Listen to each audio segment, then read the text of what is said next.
Welcome to the Brand Forum. I'm Jeremy Bloom. Joined with me today, my co-host, Joshua Palau. Hi, Josh. How are you? Good. How are you doing? I'm great. I saw last weekend that you sat in an SNL taping. That looked amazing. Yeah, I know it was bucket list. That is a bucket list for sure. I know it's probably been a week or so, but that's badass. So yeah, amazing. With us today, my friend, a CMO, executive level consultant. You've been there. You were a CMO of Sling, Dish. You spent time at Comcast. You're a musician. Jinx, welcome to the Brand Forum. Thank you for having me, Jeremy. Thank you, Josh. Great to meet you. Yes, great. Thank you. Jinx, tell us a little bit about yourself before you really jump into this. It's all about the Brand Forum. You're a brand marketer. You're a marketer at its core. You help other marketers. You're somewhat of a marketing Sherpa. So just tell us, or a marketing wizard. Tell us a little bit about who we have the pleasure of speaking with, and we'll jump straight into these questions. Yeah, of course, yeah. So you hit a lot of it, but I'm Jinx Joglekar. I was used to run marketing for Dish and Sling, so the full media budget, all of the e-commerce and digital and analytics, all the fun stuff. So I know a lot about running a brand. And before that, I was at Comcast, where I ran all of e-commerce, and I reported into marketing, but it was really focused on conversion and performance, et cetera. So, and then prior to that, JP Morgan Chase, and prior to that, a bunch of smaller companies. And I have a huge passion for music, as you can see. But I love being on this because, a lot of times, and I'm not saying you guys do, but some might pigeonhole, even though I ran the full marketing stack, might pigeonhole me as a performance marketer, because in subscription, really focused on ROAS, really focused on CAC, obviously focused on e-com. But what I'm going to put in everyone's head now, which is what I say on my podcast, which is The Art of Commerce, is there is no difference between brand and performance. If you want to grow a business, you need both. And you need to excel in both. And if you don't, then hire someone that does, because that's the important part. So I'm so glad to be here. That's great. That takes away the question I ask every time. So that's so good. Good to see we're on the same page on that one. And I mean, it was also very, very specific, or not specific, more like I feel like it's a good one for you also, given again, I in the past have worked at Comcast as well. And yeah, it's hard to when you look at those two things, and I do think they do a good job of balancing the two, but it's in these direct response, places where you're like, no, it's all performance, guys. It's just, what you're measuring, what your outcome is. So it's good to hear that you kick right off by saying that. Yeah. My pleasure. I think we're kindred spirits in that front. Yeah, exactly. So then I guess if you had to let's go to the fun part of the world, which is sort of like brand building. I mean, as you think of the brands you've worked on, what are the sort of the consistent key elements of of your brand positioning, or establishing that brand voice? Yeah, so I think it really first starts with the customer, right? We had to do this at Sling, right? So the reason I came over to Sling, and I think the reason they wanted me over there was, if you guys know anything about Sling, it started in 2015. It was the first streamer. I got a call from them in 2021. They had lost ground to YouTube TV and some of the others. And what really, in my diagnosis of it, was a couple things. One, they weren't focused on digital. They didn't have an e-commerce lead, and you buy Sling digitally. So that was a big miss. They weren't doing anything in SEO, for example, et cetera. But the other piece of the puzzle was their brand message really just fell off a cliff. It went from, if you guys are aware, Danny Trejo and the Rebel of TV and all this stuff, to we're the lowest price for the NBA Finals, right? And so, which is functional. Don't get me wrong, very functional, but it's not the position that we wanted to be in. So the first thing we did was we spent a lot of time resurfacing our consumer insights, right? Listen to your customer, listen to what the needs are in the space, listen to what people want, whether they be your customer or not your customer yet, as I like to say.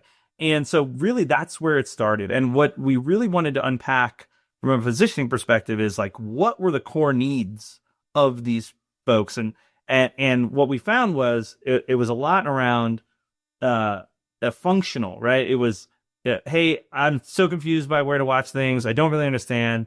The price is too high, but I don't feel like any of these services meet what I want. And then that was a kind of a little bit of the aha, where we're like, these are all very functional, but what do you need what you want? And what it ended up becoming was like, you're interviewing us. You want our input because we love TV, right? We are into TV. We want to watch reality. We want to watch this one. So nobody speaks to us like that. And so then we started to have our brand architecture around the love of TV, right?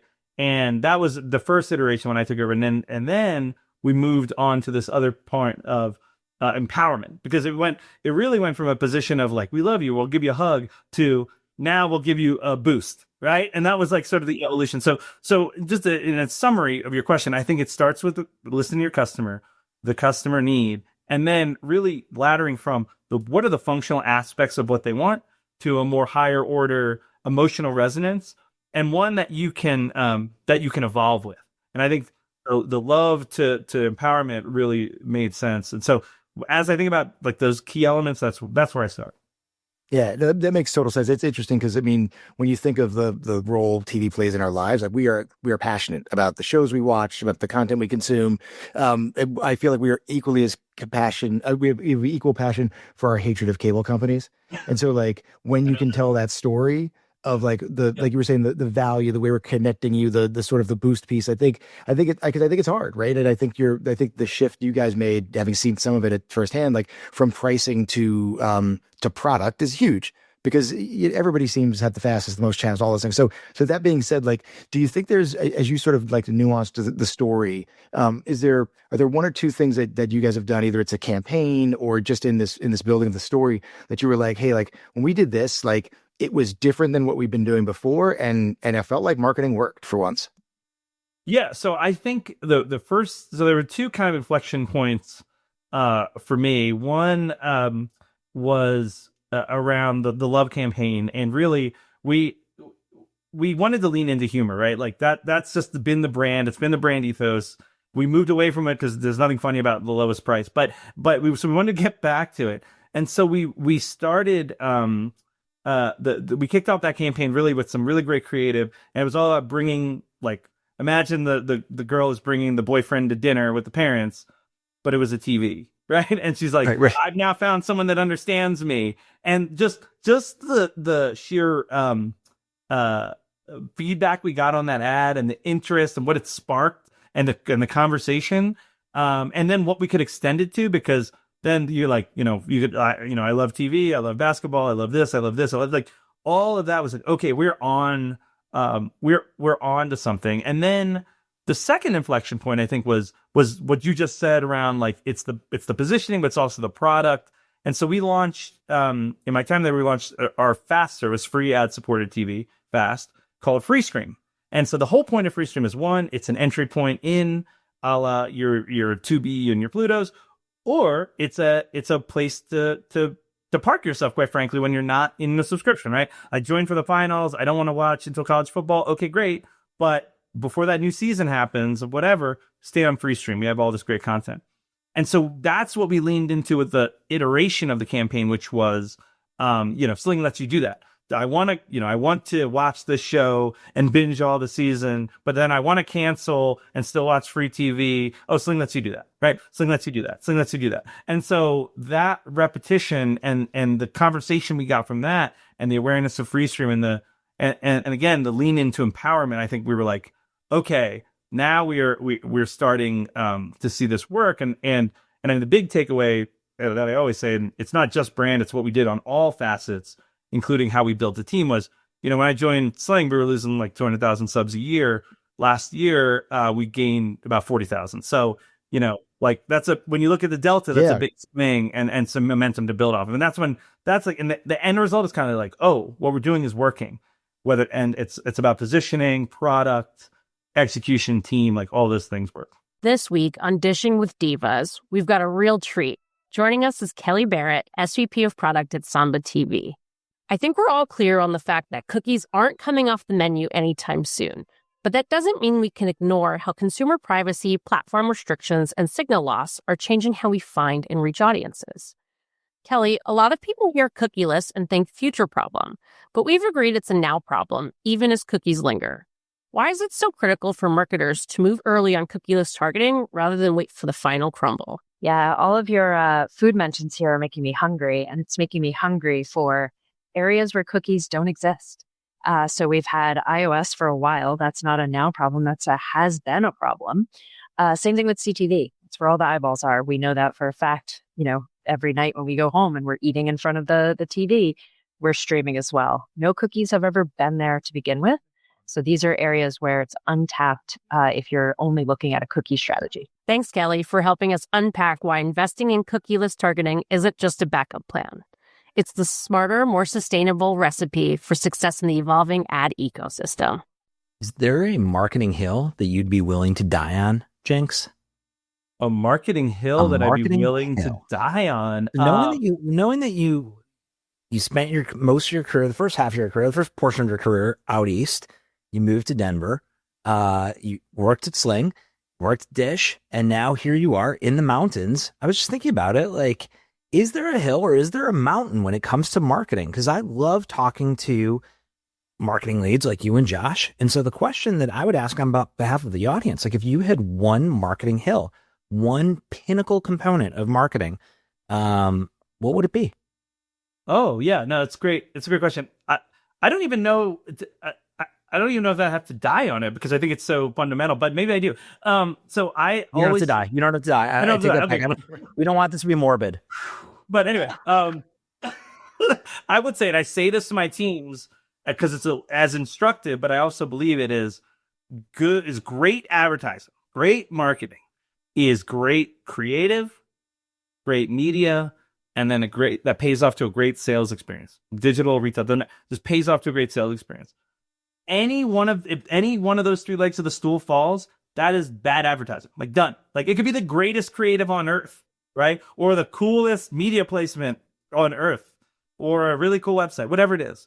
But if those three things don't go together, it's crap, quite frankly. And I love that.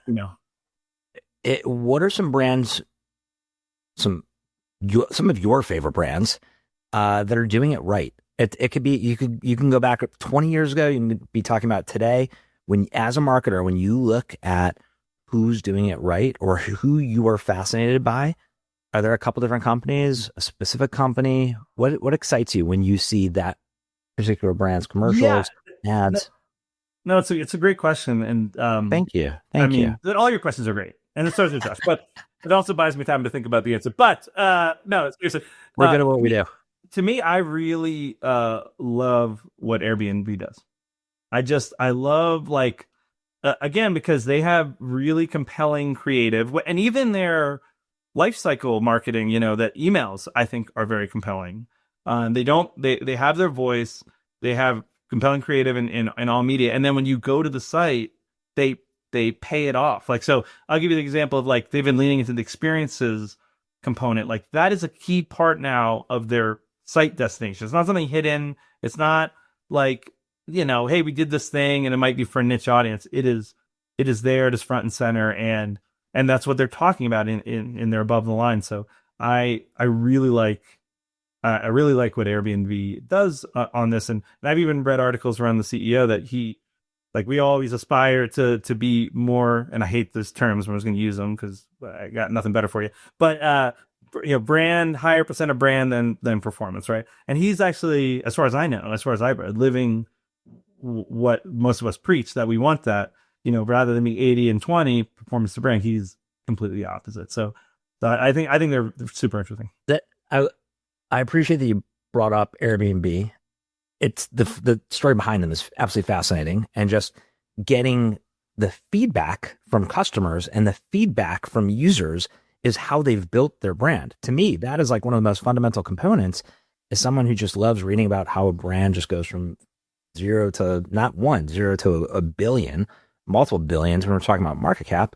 But one of the things that Brian Chesky has done such a fantastic job about is just being obsessed with the product and obsessed with the users and obsessed with the people that are giving the feedback from every element, from those that are staying in an Airbnb, those that own the Airbnbs, and just having that centralized communication loop of what works, what doesn't work. That was a really good one. And wasn't in the notes. So just wanted to ask you some fun questions. Oh, it's great. I love it.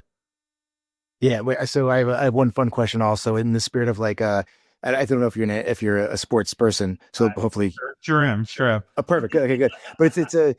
I think I might know where you're going to go with this, but it's a sort of a start bench cut thing. So like start bench cut, like channel, creative, or audience. Like if you had to rank those three things, like where would you put those? Good. I tried that, by the way. There was a point in which I was going to do this and put it on LinkedIn and actually name companies, and then I realized like people would get very mad at me. So I was like, I was like, let me just focus it on tactics because I get enough people chasing me on LinkedIn. I don't need more. So you want companies that do channel creative and No. If you had to pick those things, no, I'd keep companies out of it, please. No, more like if you had to, if it's like, so if you had to decide like, hey, it's like, I'm going to start search, I'm going to bench audience because it's really important, and I'm going to cut creative. Like which of those three things that you had to give? Yeah, sorry, there you go. I should have explained these in the pre-call, but okay, yeah, gotcha. Okay, so you have to start creative. I mean, you just have, I mean, like it all starts there. Like if you don't have that resonance, it's not going to work, right? Like it's just not. And then I think, this is tough. Damn, this is hard, Josh. I think that you have to bench channels. I think only because, and like this is what's a bit, now you're like making me question myself. Because I'm a big audience guy. Like part of the success we had at Sling was about high value targeting, etc. We show that in the data. That being said, if you're on a desert island and I have to only start one player and that, you know what I mean? Then I'm going to throw audiences away and say, let's go mass, dude. Let's get this banging creative and go mass, right? If that's the question. But if we had two starters, then I might bring the audiences back in. Yeah, I got it. And the bench person's coming in soon. I also think, by the way, I think what's with the other thing too with yours, I think audience makes a whole lot of sense, and I'm a big audience person too. I do think for the categories you've played in, you can argue mass reach with good creative on the right channels. Like I'll find you because there are some categories where everybody's eligible for cable, right? Like.